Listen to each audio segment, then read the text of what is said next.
Thank you to Cozy for sponsoring the Goal Digger podcast. Transform your living space today with Cozy. Visit cozy.com, spelled COZEY.com, the home of possibilities made easy. This episode is brought to you by Shippo, your one-stop solution for shipping labels, helping small businesses save up to 90% off retail rates. For a limited time, Shippo is offering listeners $25 in Shippo credit when you spend your first $25. So shipping your first few packages is basically free. Years ago, I ran a print giveaway for my wedding photography clients. Now, this sounds simple. Send out a few framed photos as a thank you, but the response was wild. I ended up sending out stacks of orders and handwritten notes, and boxes were piling up on my kitchen table. I essentially had no system. It was just me, some stamps, and a lot of stress. That is why I love Shippo. It is designed for small businesses like mine. You can print shipping labels in batches, track orders, manage returns, and sync with all your online stores from one clean dashboard. And with access to discounted rates from USPS, UPS, and FedEx, plus a free starter plan when you only pay for what you ship, it makes fulfillment way less overwhelming. Head on over to shippo.com/goaldigger and claim your spend 25, get 25 offer today. That's shippo.com/goaldigger. The financial services industry is built on fees. And so they want you to feel confused because it means that you will pay people to do it for you. And if you're lower income, they want you to stay confused because debt is a hugely profitable business. I'm Jenna Kutcher, your host of the Goal Digger podcast. I escaped the corporate world at the age of 23 with nothing more than a $300 camera from Craigslist and a dream. Now I'm running a 7-figure online business that feels even better than it looks, all from my house in small town Minnesota with my family. Here, we value time as our currency. We mix the woo and the work, and we are in the pursuit of building businesses that give us the freedom to live lives that we love. I've always loved turning big goals into reality, and I'm here to help you do the same. This isn't just a peek behind the curtain. Come along with me and my guests as we tear the whole curtain down. Every week, we tackle practical, no-fluff marketing strategies and host honest discussions on what works and what doesn't. Join me and my expert guests for actionable insights to help you grow your dream business with confidence. Pull up a seat and get ready to be challenged, inspired, and empowered. This is the Goal Digger podcast. What do Wall Street, TikTok, and pop culture all have in common? Well, one woman, Mrs. Dow Jones, and she's here to prove that managing your money can be as addictive as your favorite reality show, but way more empowering. Today's guest is Haley Sachs, aka Mrs. Dow Jones, and she's a self-made financial powerhouse who turned confusion into clarity and turned budgeting into a cultural movement. When she realized financial education felt like it was made by and for the Wall Street bros, she set out to change that. And she succeeded. With over 1.4 million followers across platforms, partnerships with brands like Morgan Stanley and American Express, and viral courses like Start Here and Let's Invest, Haley has become the go-to guide for millennials and Gen Z looking to step into their financial power. Now she's back with her latest creation, the Money Book 2.0, which is a revolutionary spreadsheet-based financial system that has already changed over 10,000 lives and counting. It's intuitive, it's secure, it's fun, and it actually works. No clunky apps, no confusing spreadsheets, just results, and she's breaking all of that down today. If you've been feeling anxious about the economy or unsure of how to take your financial life in your control, this episode is for you.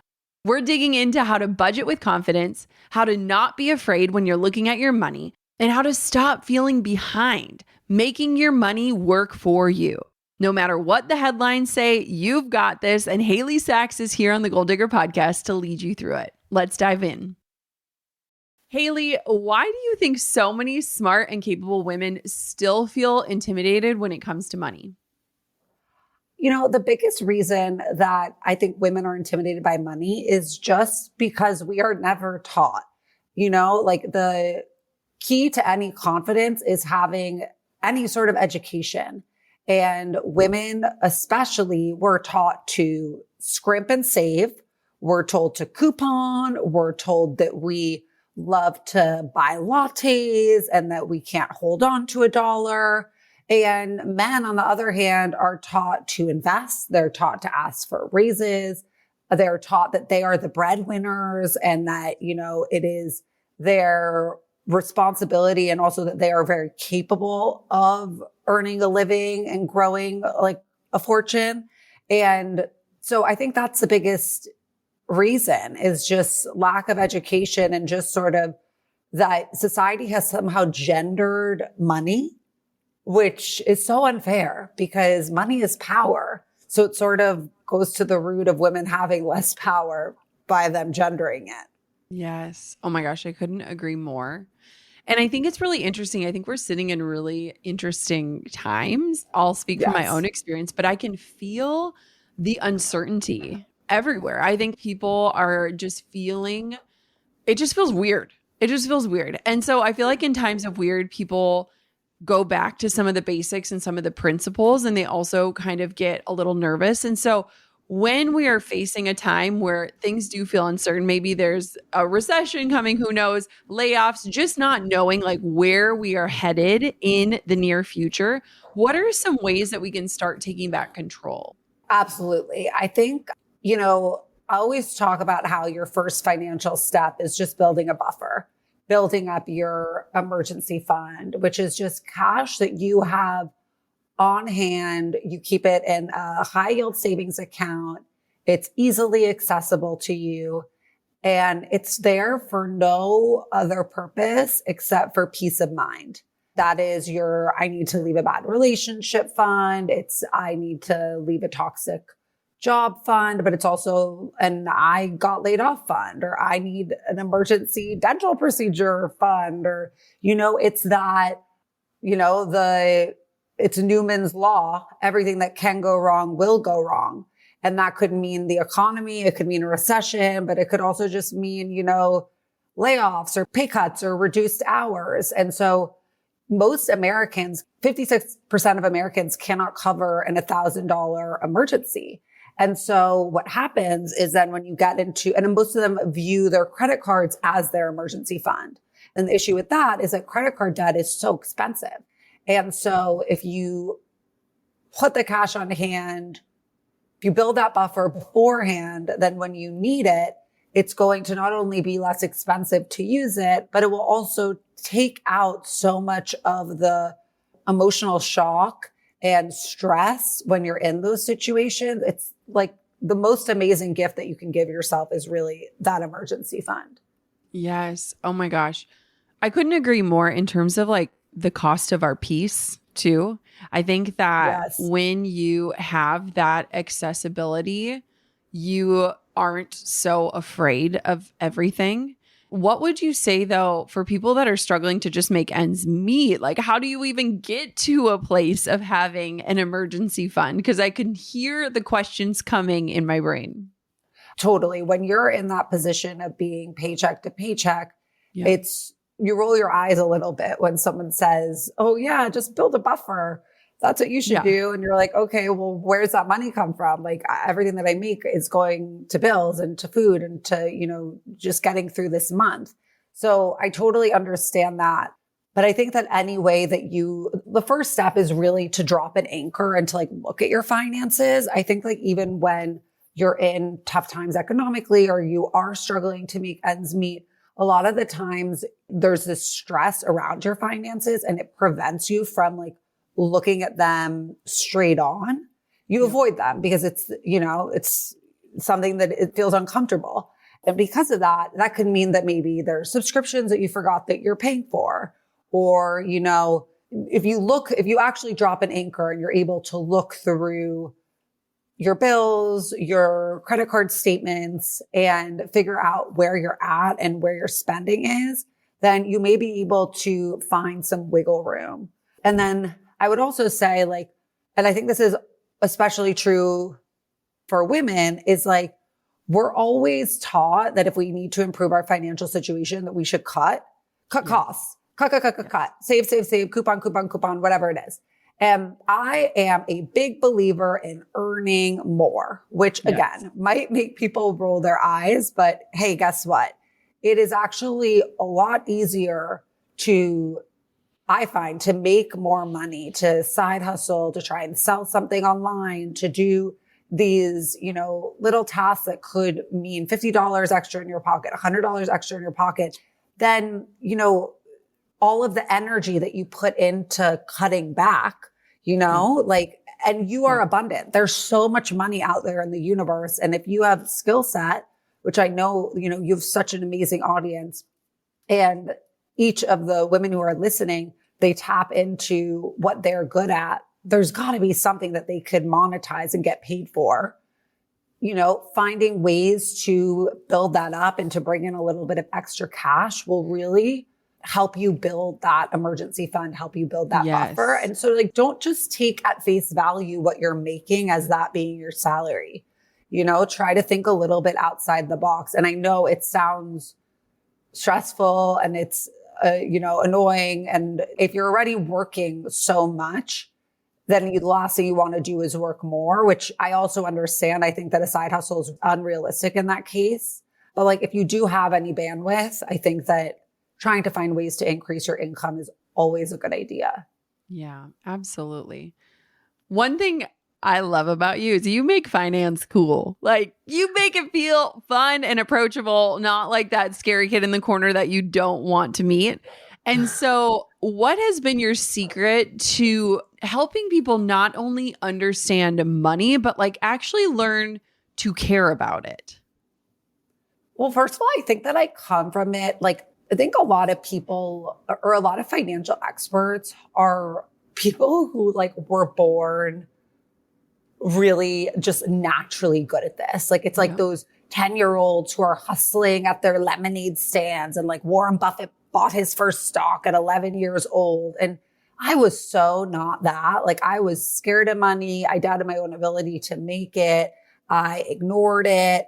I did not have high paying jobs at all. In my, when I was starting my career, I was firmly in the $40,000 range, in New York City, which is psycho. And most of all, my energy towards money was very blocked. I was really, uninspired, and I didn't feel at all like it was possible for me to really be good with it. And then I've had this amazing transformation, and it's obviously completely changed my life, completely changed my career trajectory. Now my whole life purpose is about bringing that to other people too, helping them to feel empowered, taking the fear out of finance, making it fun and easy to understand it and accessible. But, I think that coming at it from that perspective, is sort of part of what works about Mrs. Dow Jones too, because I'm never going to be the person who shames you for spending or who, can't understand where you're coming from if you feel really blocked, because I was there too. But then I also use celebrities and pop culture and humor. And I think that adds to the mix as well. What was your big transformation? Let us into what that is, because there are so many people listening who have stuck money beliefs or who have been raised to think certain things about money. And money is almost like a naughty word for them. So tell us about that transformation. Yeah. I mean, besides sex and death, I think people hate talking about money. Yeah. That's the third one. Yeah. So I totally get that. So when I was in my early 20s, I really wanted to be in entertainment. So I started my career working for David Letterman. And then I worked for Lorne Michaels, who started SNL. And that was a really exciting job for me that I was really serious about. And I thought, I'm going to get the keys to Hollywood, and this is going to, make me. And I completely, went all in. And it was my first full-time salaried job, and I had no financial literacy. And so the first day, and I just wanted to sound smart and them to be impressed by me. And so then the first day they're asking me about 401ks and health insurance and all this stuff. And I was absolutely love, that's a road race, right? I had no idea. And so then I went home, and because I didn't want to show up the next day not, having the answers to those things. And so for the first time I tried to research, and I was, sort of taken aback by what was available to me to learn about it. It was just so stiff and unaspirational. There was no one who felt like my friend, who I wanted to, learn from. Like, I feel like something that's made you so successful. And I was telling you before we started that like, I am first and foremost a Gen ahead. Like, I love you so much, but it's like, because we all feel like you're our friend, you're our big sister, you're this person that we trust. And so I couldn't really find that in the finance space. And so I was like, okay, you know what? I'm going to try and become that. And so I went through this process of teaching myself sort of in the way that I wanted to be taught. And I thought no one really likes learning about money, but everyone loves pop culture. Everyone loves memes. Everyone loves humor. So what if I like put the spinach in the brownie for myself? First, I'm always patient zero. I always say like, I influence myself financially first and foremost. Like that goes across the board. Like anything that I'm telling you guys to use or do, like I've done it. Like I drink my own Kool-Aid. So that is definitely, yeah. So that was the aha moment. And then so I sort of started then. And then 6 months later, I got laid off from that job. And so I had sort of this pivotal moment of and Mrs. Dow Jones was an account at that time. And it had I'd started it sort of just teaching myself and it was going well, but I had that moment of, okay, so what's next for me in this entertainment career? Do I now go grovel for a job at like Comedy Central, which would have been a similar place as working for like SNL and Lorne Michaels. And it would have been probably $50,000 a year. And, you're giving them everything. Or do I try and do this? So I, was freelancing and I tried to do it on my own. And then, it started to take off. But the aha moment was really just realizing that it wasn't that hard. Yeah. Like that was it. I was like, oh, I'd been really catfished by this. Like I've sort of been playing myself. And that's like the vibe that I try and teach people too, is it's like, you know what? Like they actually lied to you. It's not that you're not smart enough to do this. It's not that you're missing some sort of chip to understand this. It's actually that the financial services industry is built on fees. And so they want you to feel confused because it means that you will pay people to do it for you. And if you're lower income, they want you to stay confused because debt is a hugely profitable business. They want you to overdraft. They want you to have credit card debt.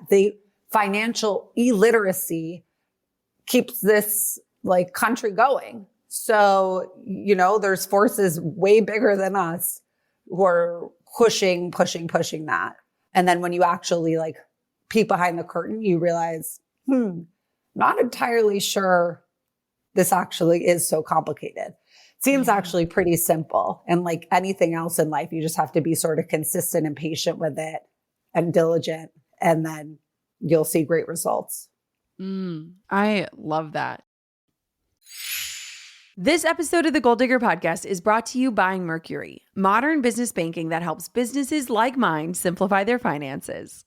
When I first started my business, I remember feeling so confused when it came to my finances. I was juggling invoices, tracking payments, and managing cash flow all across different tools. And let me tell you, it was messy. That's what impressed me about Mercury. With one clean dashboard, I can send international wires in US dollars, pay vendors, and issue virtual cards with 1.5% cash back. I can even lock cards to specific contractors and team members to keep spending on track. And if I ever need capital to fund inventory or a launch, that's built in too. Mercury brings banking, credit cards, and capital into one powerful platform so that I can stop stressing about the back end and get back to creating. Over 200,000 startups and small businesses already trust Mercury, and trust me, I can see why.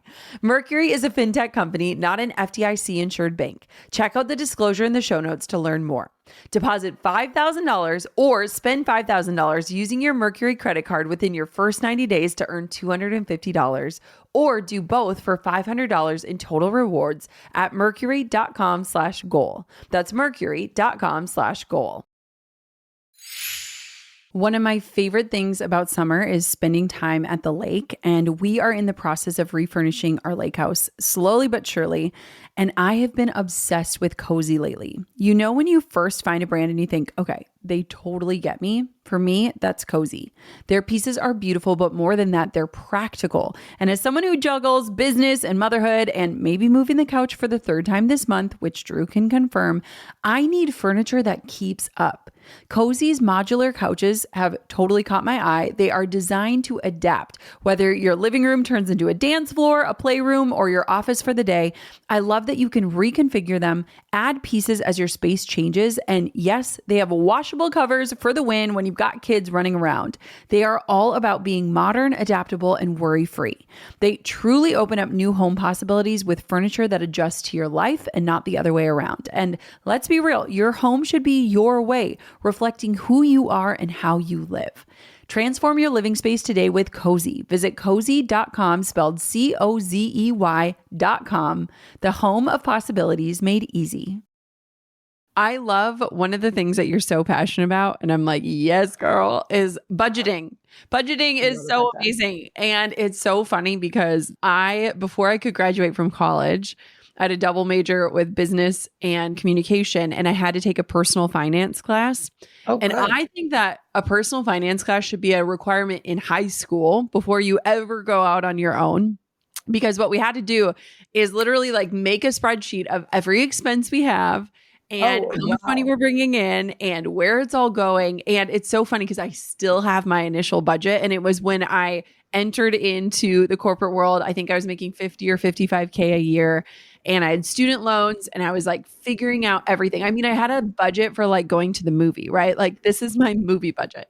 And it is so powerful. And I think a lot of times we get so far away from that, or we were never even introduced to budgeting in the first place. And it was hilarious because the other day we were on vacation with our kids and we went to this cute little market, and my daughter goes, "Ooh, can we get a budget, Mom? I love a budget." And a lot of times we'll take our kids out and we'll say, "Your budget is $5."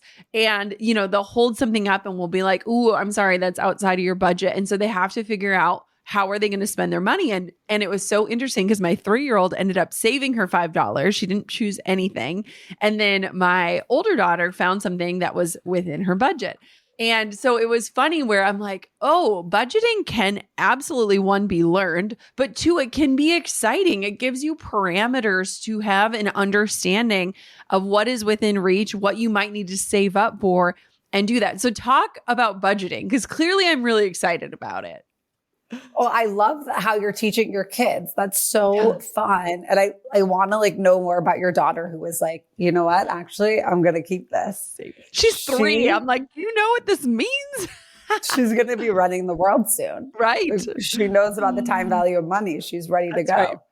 Well, budget is obviously a curse word. So we'll have to bleep that out from the whole episode. Right. Because yes, it's like, think about the thing that you want to do the least. And then, right after that, budget. But, when you think of, I'm really passionate about budgeting because I'm really passionate about spending. I love spending money. I love money. I love enjoying my life. And I love the freedom that comes with being able to afford the things that I really value. And I think that through budgeting, you're able to really identify what actually moves the needle for you. What are your categories? What are your 3 to 4 things that absolutely bring you joy? When you buy them, you really are that was awesome. I love to get my nails done. I'm horrible at doing them. I took a year off from getting my nails done because I was like, I'm going to save money. And then I went back and I was like, you know what? This actually is something that I really want to add back in. But then there's other things that I don't do. I don't order in food. So it's it's all about having that give and take. And so when I started budgeting though, I was really confused and I wanted to find a way to budget that could clearly map out for me what I was working on the next month.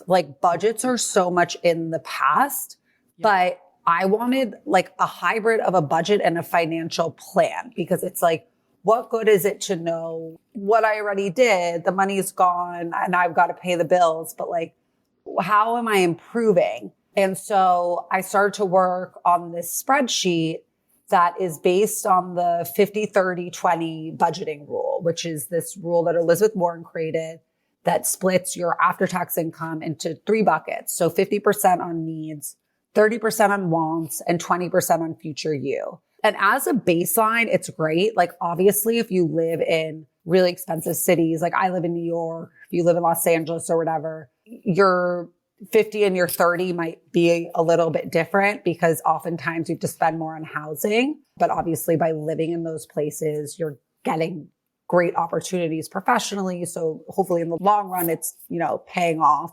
But as a baseline, it's really helpful. And so the money book is based on that. So basically you put in it automatically uploads all of your transactions, which is amazing because it's a Google sheet. So it's like, you don't have to actually give over any data like a budgeting app, which can sometimes feel a little creepy. Like, you're like, what's Plaid? I don't want to put the login for my, Chase account. Like, that sounds scary. There's so many scams. So first and foremost, I love it because it's really safe. Like, it's on Google Sheets. It's all your data. No one's seeing it. And so you upload your transactions. All you have to do, it automatically uploads them. All you have to do is categorize them like a need, a want, or a future you. Mm-hmm. And then it will show you exactly how you are spending compared to the 50-30-20 rule. So it could be like, Jenna, you're actually spending 60-30-10. And then it will help you identify what you can do to get closer the next month to the 50-30-20. And it also tells you what to do with your 20, which is like your future you money, or I like to call it your action money. So that's the money that you made, you didn't spend, and then you have to take action with to improve your financial life, which I think is also really another confusing premise in finance. Like, what are my steps? What do I do? Okay, great. I didn't spend all the money. And then for a lot of women, we just leave it sitting in our checking account because it makes us feel safe. Yes. We love to open our bank account and then see that we have that money that we didn't spend, and that feels like success to us. But actually, when you leave your money sitting in your checking account, you're losing money due to inflation because checking accounts have such a low interest rate, but prices are rising all the time. So what you could have been able to buy with that $5 at the store, your daughter, a year from now, they're going to be able to buy the same amount for $3 or whatever it is. So you actually need to grow your money so that $5 that then you can only buy $3 worth of stuff with, you then have $7 and you can buy the $5 worth of stuff. Does that make sense? Yes. Let's talk about high yield savings accounts, because this was something, Haley, I'm so embarrassed to admit. I was doing exactly what you just said, where the money literally was just sitting in my account. Mm-hmm. It was not doing anything for me. If you have not met with a banker at your institution recently and just asked them, how can I make my money work for me? Or are there any offers out there that would help me do this? When I just moved my money to an HYSA account and started collecting 3.5% on it, I was making so much money off of my money that had already been sitting there. It was literally just changing the accounts. What is the high yield savings account? Crazy. And how can people take advantage of it? Because I do feel like this is an area that I didn't know a lot about, and I feel pretty financially literate. And so I feel like there are probably a lot of people sleeping on this.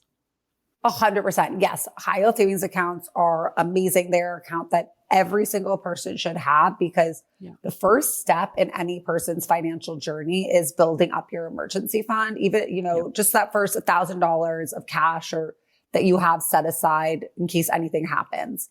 But you don't keep that in your regular checking account.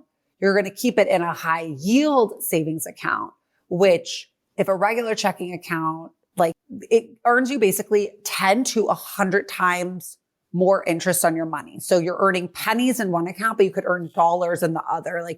I literally have a friend who went to Japan off of the interest in her high yield savings account. She crushed it. And so these are a no-brainer. They're free to open. They are FDIC insured, which means that they're safe. So up to $250,000, these accounts are protected.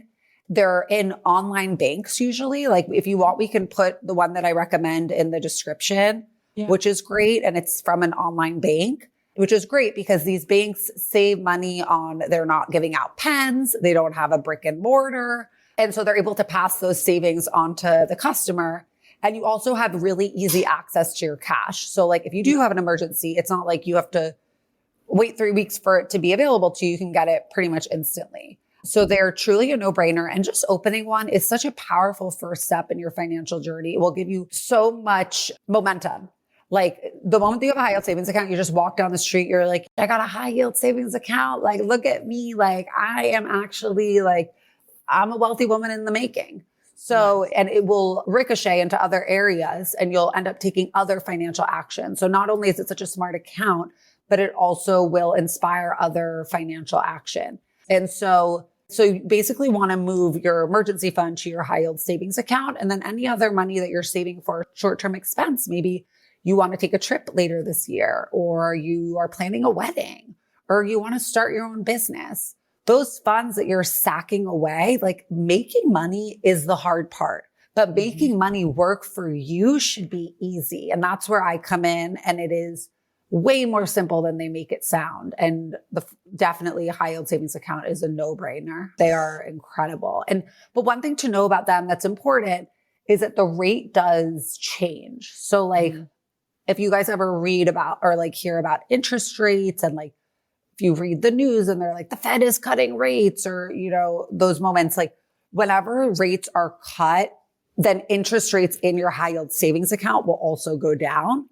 But don't stress yourself out. Like I always talk about financial energy. Like we don't have, every day you wake up and you're like, I'm going to have green juice today. I'm going to work out for 3 hours. I'm going to, write my whole book. I'm going to plan a business. I'm going to have 5 kids. And it's like by 3 p.m. you want a cookie and a nap.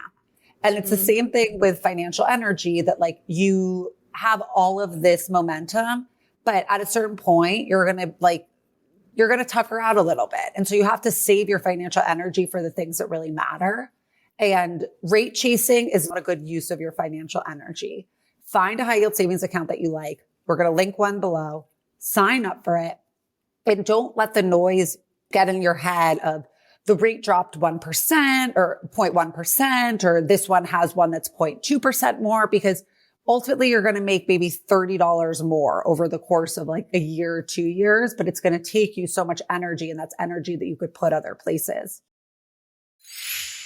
I love finding pieces that feel timeless and high quality, but I am also all about staying intentional with how I spend. So I am genuinely excited to share that this episode is sponsored by The Real Real. That is the best place to shop authenticated luxury, from shoes to watches to designer bags and dresses.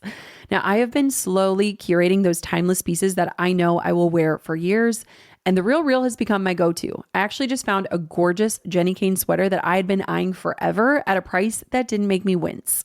They drop 10,000 new items every single day at 10 a.m. and 7 p.m. Eastern Standard Time, and every single piece is authenticated in person by experts, so you know you're getting the real deal.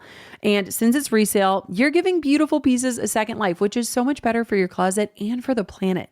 In fact, The Real Real has found new homes for over 37 million authenticated luxury pieces. So instead of producing more stuff, they're making what already exists new. The Real Real is the world's largest and most trusted resource for authenticated luxury resale. With thousands of new arrivals daily, no one does resale like The Real Real. And now you can get $25 off your first purchase when you go to therealreal.com/golddigger. That's therealreal.com/golddigger to get $25 off. Start shopping now at therealreal.com/golddigger. When I created my first course, I had no systems, no team, and I kept wondering if anyone would even care. But if I had waited, I might have given in to the doubt and missed the business that changed everything. What if the only thing standing between you and your dream business is just starting? You don't need a perfect plan. You just need Shopify. Shopify powers 10% of all US e-commerce, from brands like Chamberlain Coffee to Thrive Cosmetics to businesses just getting started. You get beautiful, ready-to-go templates, no code required, and tools to manage everything in one place: payments, inventory, emails, and more. Shopify's AI tools can write product descriptions, clean up photos, even generate discount codes. And with built-in email and social tools, you'll actually reach the people who need what you're selling. Whenever you need help, Shopify's award-winning support team is there 24/7. So what if you didn't wait? Turn those dreams into and give them the best shot at success with Shopify. Sign up for your $1 per month trial and start selling today at shopify.com/goaldigger. Go to shopify.com/goaldigger. Shopify.com/goaldigger. Living 6 hours away from Drew's family means that we often opt to meet in the middle and get Airbnbs for our get-togethers. We've stayed in some pretty unforgettable places, like a house with an indoor pool, which was so fun for the Midwest, one where I discovered Drew's dad is a pool shark, and even a place with a hot tub that the kids refuse to leave. We've even celebrated holidays in these cozy homes away from home. And it got me thinking, if you've got a few trips on the calendar too, and your home's going to be empty, you should be hosting. With Airbnb's co-host network, you can have a local co-host take care of everything. They can manage guest messages, check-ins, and all the details for you. It's not about turning your home into a business. It's about making it work for you on the days that you're not in it. So if travel's on your calendar, this is your sign to start hosting. Your space could be creating memories for someone else while you're off making your own. Find a co-host today at airbnb.com/host. I love that. I think that is like the easiest step to actually see what people mean when they say your money can work for you, because I feel like that idea is out there, but it's really hard to like visually see it.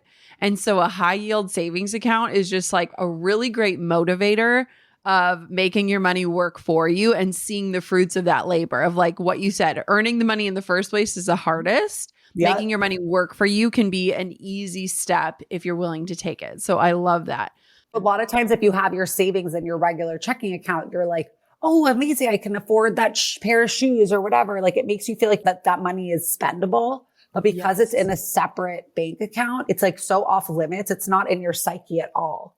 Yes. So it's just like that was one thing that my parents did so well, where like my mom and dad were so smart at training me when I got my first big girl job. Like they were like, max out whatever you can max out and don't even see it. Like have them auto deduct anything so that you just don't even notice it. And I feel like a lot of times we don't set those types of transactions up so that we like visibly see everything coming in and then going out. And I'm like, anywhere that you can automate some of those things so that it just naturally happens. I know my sister is an amazing budgeter and she'll set aside like dream trip or a new couch, and she'll have different things set up where it's like, every time I fill up my gas, round up and put that money into this account. And it's just amazing how quickly it can add up and how if you never see it in the first place, you don't miss it. And so I think a lot of times people get so afraid to budget to like see the cold hard facts, but also to like see where their money is going and maybe noticing places that you didn't account for initially in your brain. And that's why I feel like also like looking at your finances too, even if you're someone who feels like I have no extra money, there's no way I could cut back. Like when you do look, you're going to find those little extra places that are going to give you a little bit of wiggle room. But you're also going to look at your purchases and be like, wait, I bought that thing and like it actually, I don't care about it. Or like, you know, like take a month, look at your spending for the last month and like do a vibe check or even do it for this next week, upcoming week. Yep. And every time you spend money, write down in your notes app, how did it make me feel? Did I get value from this? You know, like, am I just getting a coffee because I hate my job and I want fresh air? Or do I actually really love this coffee place? You know? And then it's like, okay, I don't need to spend that $6. Maybe I just need to look for a new job. I took my 6-year-old on a mother-daughter trip. And she's like now getting to the age where she's paying attention to how things work. And so I told her on the trip, I said, every time I take out my credit card on this trip, I just want you to notice because I want you to start paying attention to what things cost money. Because I think as kids, we don't even really see so many transactions, right? Like you pay for the hotel online. You don't ever see the parent take the credit card out and pay for the hotel. You know, you buy and you tap to pay. And so I made it like a very conscious thing of like everywhere we went, I made her put the credit card in when we ate out at a restaurant to start paying attention of like, this is money out. Because I think too, it's so elusive, especially as kids, where it's like a lot of times they're so out of the know of like everything costs money. I mean, it's kind of like when my daughter will be like, when are we going somewhere? I'm like, 5 minutes. She's like, I don't know how long a minute is, right? Okay. How do we figure out like, how do we explain these things? And I think too, as adults, a lot of times we become so disconnected from where our money is going because we just do things so subconsciously that we're not actually really thinking about it. And so I love bringing in that awareness of like, what was I really in the mood for when I bought that coffee? What did I really need when I ordered DoorDash? How did I feel after I ate that? What does that look like? And I think too, it not only can heal our relationship with money, but it can also help us see like, maybe we're really lonely, or maybe we're overly stressed, or maybe we're not sleeping well. And some of those undercurrents that I think can definitely impact our purchasing decisions and just the way we feel about money as a whole. I love that. Yeah. It's always like, it's so much of improving your finances is like emotional regulation, because so much of what spurs like those impulse decisions is just exactly loneliness, anxiety, stress. Like it's all reactionary. And so just taking that moment to take a breath, to take a walk, but also, we're talking about budgeting and cutting back, but like, I want to be so clear that like, this is not about spending less money. It's just about spending money better. So, this doesn't mean that you never get to buy anything again. It just means that what you're buying, you really love. But so much of what we get, especially right now, we're in this insane, like we are the most marketed to generation of all time. Everyone is tapping to pay, like, Apple Pay, like Apple be paying, we're going on vacations acting like it's all inclusive. It's not. There is a bill at the end, like, and every influencer is wearing a new outfit every day. And, there's this expectation of spending and of new things and of, just like TikTok Shop is optimized with these $25 purchases that are right in that sweet spot for the consumer of like, it's not that bad. I can afford that. But then it's like when you're making 5 of those a month, there's your Roth IRA contribution. There's your debt payoff contribution. There's your emergency fund contribution, And so, yeah, but making all those purchases just comes from bad feelings. So the more that you can work on that, which is obviously easier said than done, and also have some rules for yourself that don't deprive you, it makes it a lot easier to navigate because it sort of gives you a playbook on how to walk through this crazy capitalist world that we're in. Yes. I feel like for me, one thing I've done in my life in general is inviting in a pause. So like before I say yes to the play date, or before I commit to going to speak on a stage somewhere, or before I make a big purchase, is like pausing. And if I remember it and care enough to circle back, then it's likely a yes. And if I forget about it or I dread giving a response, it is 100% a no. And I feel like this came from a habit shopping as a child where I would go to the mall and let's say I had a budget and I would go look at all the stores I wanted to look at. I wouldn't buy anything. And then at the end of the mall trip, then I would make my purchasing decision. So it was like removing the impulse that I think has become so natural. And so I feel like inviting in pauses allows us to regulate and to like check ourselves a little bit and to make sure too, like, is this something that is actually worth it? And so I think that is huge. I want to know one thing about this budgeting idea. So how often should we be using a budget? How often should we be checking it? Like, is this a daily habit? Is it a monthly, weekly? Like, what would you recommend for somebody? So what I recommend, and this is what I do, and when I started, like I said, guys, like it was not cute and I had no idea how to do any of this, but I started a habit then that I stick to now. And it's the one that I tell everyone to do. And it's having a monthly money date. Because if you think about it, money is a relationship. And so like in any relationship, you have to spend time with it in order for it to improve. You couldn't date someone that you never see. And so when you start your financial journey or your budgeting journey, that money date you might need an hour for. You might need, and you can use my money book, which we'll put in the notes too, to guide you, because you also definitely need a home base to track all of your finances. Like obviously there's great apps out there too, but like I said, I think the apps are a little bit quick Like, it's sort of what you were saying about that budget that you made that was a bit too specific. Like, Yes. I have this amount to spend on the movies. Well, what if you don't want to go to the movies that month? You know, Right. maybe you just want like broader categories, but also taking the time to actually look through things in this digital age of AI and all this stuff. Like, I think it's really helpful to put in a little bit of sweat equity because you understand things a little bit more. At least for me, like I like to write a to-do list. I like to, I want to go through things. So you have your money date and you have it once a month. And when you start, you just simply drop an anchor. You figure out where you're at, how much are in your accounts, what debts do you have? And I have a debt payoff planner in there so that will organize them by interest rate and teach you how to like target the highest interest rate ones so you can pay your debt off in the most fast and cheap way possible. And then you'll also go through your spending. So you'll go through your credit cards and your bank account and you'll see crazy things like, oh, I forgot to Venmo Jenna for dinner, or that package I forgot to return, or, that subscription I completely lost track of. And you'll then take financial action on those to-dos. But then the next month when you sit down again for your money, there's going to be so much less to do. And then you can get into automation as well, which is really, for me, like that's been the biggest key to my financial success. And it sounds like for you too, was just putting your savings and your payments on autopilot. Because then you're never going to pay a late fee, but also in the background of your life that you're putting money away for your future. And you don't even have to be conscious of it. Because it's the same thing as that financial energy. You might think today that you have so much financial energy, I'm going to save every week. But then next week comes around, maybe, you don't want to save that day. Well, use the tools available to you to do that anyways.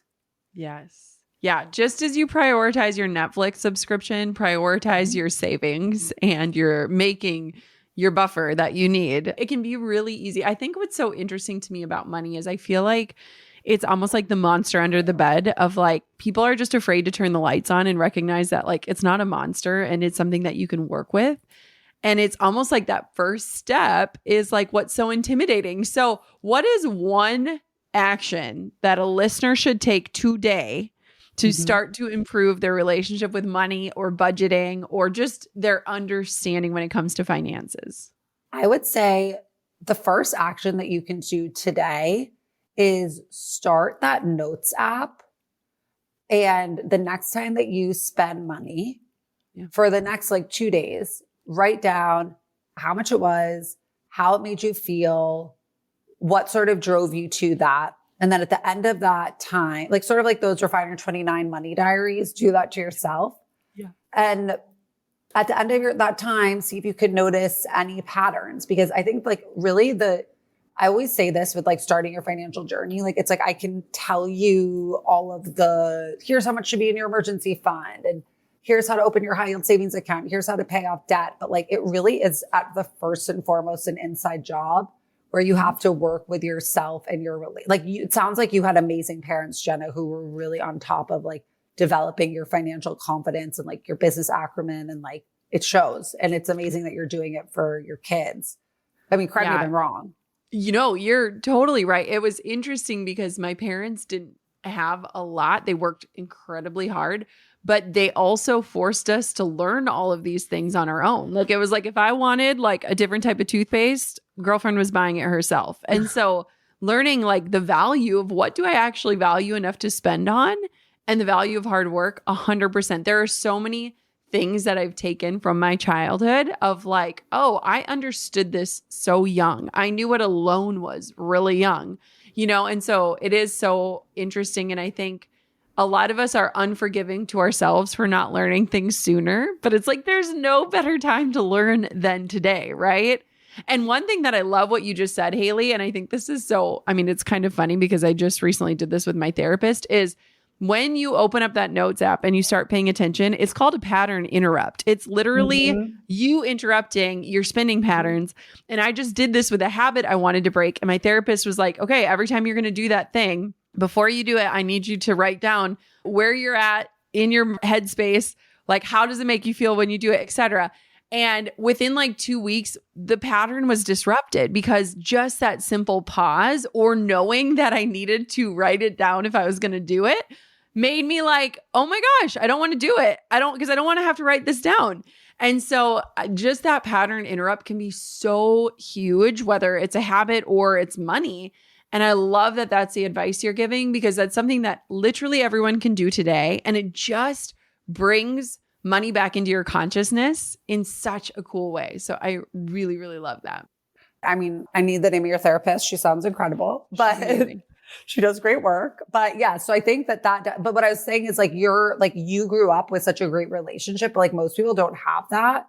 So we're bringing all of these, like, we have so many devils on our shoulders. And so it's not worth like you need to just start with at first, just an inside job, figuring out where you're at with your relationship to money and then going from there. And then the next step is saving an emergency fund in that high yield savings account. And if you're wondering how much should be in your emergency fund, I have a free emergency fund calculator that will do the work for you that we can also, my debt payoff planner is free as well. If you're someone who's struggling with debt, you feel really overwhelmed, you just want to make a plan and try to figure out how to get out of it.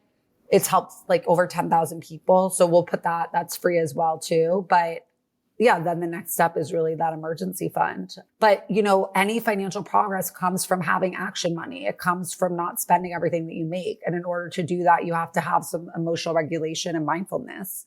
Yes. And you also can't feel so deprived, because then it will be like when you go on a crazy diet, you're going to want to binge. So it really does sort of start with that notes app. Yeah. But then if you want more tactical steps, those are the other tactical steps. Amazing. Speaking of tactical steps, where can everybody connect with you, check out your tools, follow your work, and just ingest your content?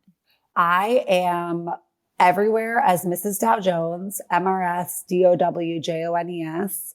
You can also go to financescool.com and find all of these free resources that we talked about, that emergency fund calculator, free debt payoff planner. It's all there for you. Yeah. And I have an amazing newsletter that goes out twice a week that will keep you up to date on the latest economic news, but also personal finance tips. And it's just really a nice thing to have in your inbox to sort of keep you on track in a community that is focused on building wealth and owning their financial journeys. Amazing. Thank you so much for coming on the podcast. This was such a treat, and I'm so excited for everybody to take action today. Well, thank you for having me. I am a huge, huge fan, and I just I'm so starstruck. I literally worship at the ground of Jenna Kutcher. You are doing the best work. You're killing me. I think we should start a campaign of making money fun again, or at least making it a little less scary. And I think Haley should be president when it comes to that. I love today's discussion. I love talking about money. I love talking about how we can feel more in control of our money. I also love talking about budgets. I love a good budget. And I think it's a really powerful tool for us to have a higher consciousness around where our money is going, how much we're earning, where we're spending it, and the emotional state that we're in when we're doing so. I think today's episode was like a therapy session with money at the heart of it. And I hope that you took something super powerful away. Open that notes app, start paying attention, do the pattern interrupt, and see what happens. I think your life can absolutely change, and your relationship with money can go from it's complicated to in a happy marriage. Thank you so much for listening to this episode. Of course, if you know someone who could benefit from this information or this conversation, please take a quick minute to send them this show. And of course, until next time, goal diggers, keep on digging your biggest goals. Thank you so much for making me a part of your day today. And thank you, Haley, for coming on the show. Thanks for pulling up a seat for another episode of the Goal Digger Podcast. I hope today's episode fueled you with inspiration, gave you information that you can turn into action, and realigned you with your true north in life and business. If you've enjoyed today's episode, head on over to goaldiggerpodcast.com for today's show notes, discount codes for our sponsors, freebies to fuel your results, and so much more. And if you haven't yet, make sure you're subscribed so that you never miss a future show. We'll see you next time, Goal Diggers.